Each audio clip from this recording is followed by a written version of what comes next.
తాకట్లో ఉన్న బంగారాన్ని విడిపించి ఆ రోజున మార్కెట్ ధర కట్టి మిగిలిన డబ్బును మీకు అందిస్తుంది కొమ్మూరి గోల్డ్.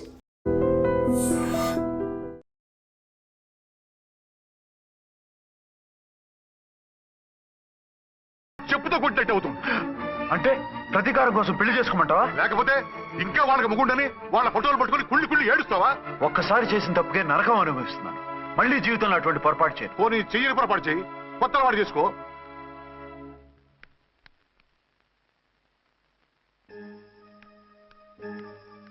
ఇదిగో నాలాగా తాగుడు అలవాటు చేసుకో.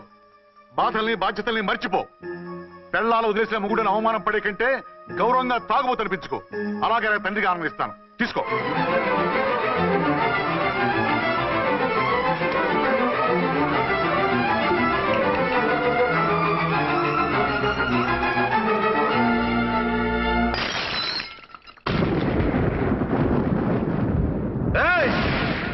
అర్చన, ఝాన్సీ, బయటికి రండి. అంటే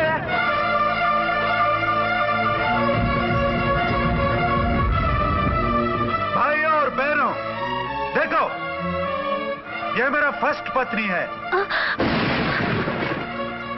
ఇది నా సెకండ్ పత్ని.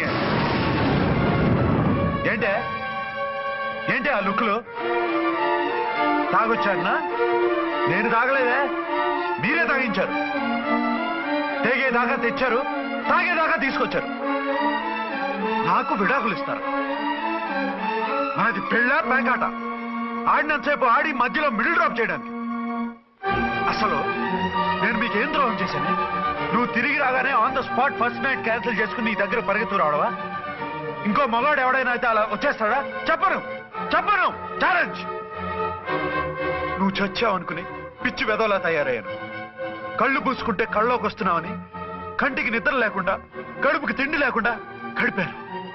చచ్చి నీ దగ్గరికి వద్దాం అనుకున్నాను. కానీ నా కన్న తల్లిని మర్చిపోలేక తాగుడికి అలవాటు పడ్డ మా నాన్న నా జీవితంలా నీ జీవితం కాకూడదురా, భార్య లేని లోటేంటో నేను చవి చూశాను, మళ్ళీ పెళ్లి చేసుకోరా అని బలవంతం చేస్తే చచ్చి కన్న తండ్రిని ఏడిపించలేక బతికి దీన్ని పెళ్లి చేసుకున్నానే తప్ప దీని రంగు పొంగు చూసి వెర్రెత్తి కాదు. అది నేరమా, పాపమా? ఏమే ఈ ఏటి మేటి సౌత్ ఇండియన్ పతివ్రత, నీ సంగతి ఏమిటే? సెకండ్ హ్యాండ్ మొగుడు దొరికాయండి షేక్ అయిపోతున్నావా? ఇంతకు ముందు నేను ఎప్పుడైనా తాగానా? నేను తాకానా? కామం కళ్ళకెక్కి నీతో మంచం ఎక్కానా? మజా చేశానా? పెళ్ళైన తర్వాత కూడా నిన్ను పతివ్రతలా బతకనిచ్చాను కదే.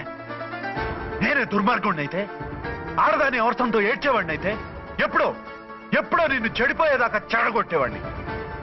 కానీ ఎందుకు అలా చేయలేదు? ఎందుకు నీది తప్పలేదు? భార్యగా అర్చన నాలో బతికుంది కాబట్టి.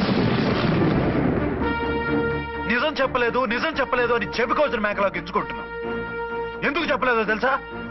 నా కూతుర్ని ఎవరు చేసుకోవడం లేదు, రెండో పెళ్ళంటే వద్దంటుంది అని మా బాబు దగ్గరకు వచ్చి ఏడిస్తే నాకు అబద్ధం చెప్పి నీకు తాళి కట్టించారే.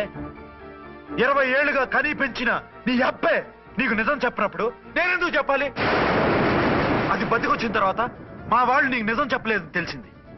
అప్పుడు నాకు ఇదివరకే పెళ్ళయింది, చచ్చిందనుకున్న నా పెళ్ళం తిరిగి వచ్చిందని నీకు చెప్తే గుండె పగిలి చేస్తావని నీకు చెప్పలేదే. నువ్వంటే నా ఆల్ ఇండియా పతివ్రత 9 నెలలు లంకలో ఉండొచ్చిన సీతని అగ్ని ప్రవేశం చేయమన్నాడు రాముడు. ఎవడో వెదవ కూత కుషాడిని కడుపుతో ఉన్న తన పెళ్ళాన్ని అడవిలోకి పంపించాడు అదే రాముడు, నీ ఫేవరెట్ గాడ్. నువ్వు అడ్రస్ లేకుండా 25 నెలలు ఎక్కడికో పోతే ఎక్కడున్నావు, ఏం చేశావు, ఎవరితో ఉన్నావు అని అడిగానా? లేదు. అనుమానించానా? లేదు. వాయ్? భార్య అంటే ప్రేమ, భార్య అంటే నమ్మకం, భార్య అంటే విశ్వాసం.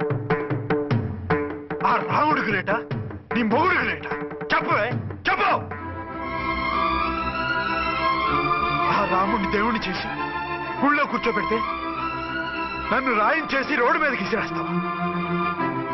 పేరుకు పెళ్ళానివే కాని నిన్ను అమ్మకన్నా ఎక్కువగా ప్రేమించానే.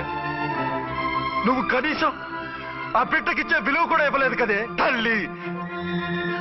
ఇద్దరు భార్యలకి న్యాయం ఎలా చేయాలో తెలియక కుమిలిపోయా. మీ ఇద్దరికి నిజం తెలిస్తే ఏమైపోతారో అని భయపడ్డాను. మీ కంట్లో నీళ్లు రాకూడదని, మీరిద్దరూ ఏడవలసిన ఏడుపు నేనేడ్చానే. ఇంత చేస్తే మీరు నాకు విడాకులు ఇస్తారా? అసలు మీరిద్దరూ పొజిషన్లోకి రండి. రండి. నన్ను వద్దని మీరిద్దరు వదిలేస్తే వచ్చి మీ కాళ్ళ మీద పడతారనుకున్నారా? నెవర్. అవును, నన్ను వద్దనుకున్నప్పుడు నేను కట్టిన ఆ మంగళసూత్రాలు మాత్రం ఎందుకు?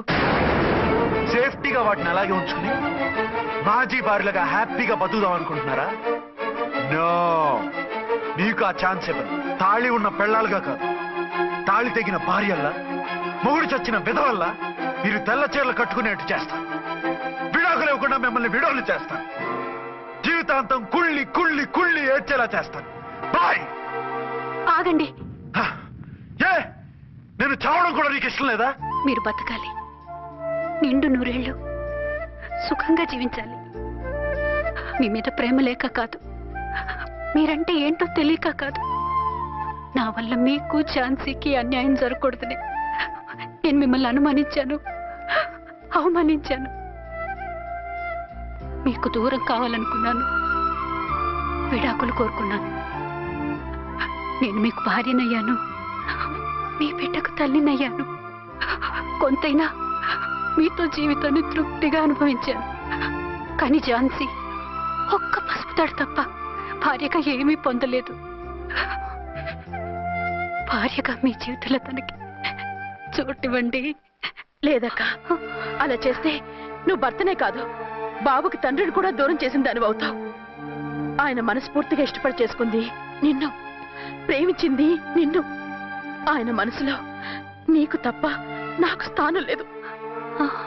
నువ్వు బలవంతంగా నన్ను భార్యని చేసినా మనిషిని సొంతం చేసుకోగలను గాని మనసును పంచుకోలేను.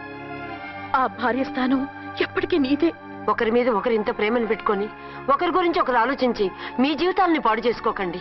అక్క చెల్లెళ్ళలాగా కలిసిమెలిసి అతను సుఖపెట్టి మీరు సుఖంగా ఉండండి. క్షమించండి, నాకు భార్య అర్చనే కానీ ఝాన్సీ కాలేదు.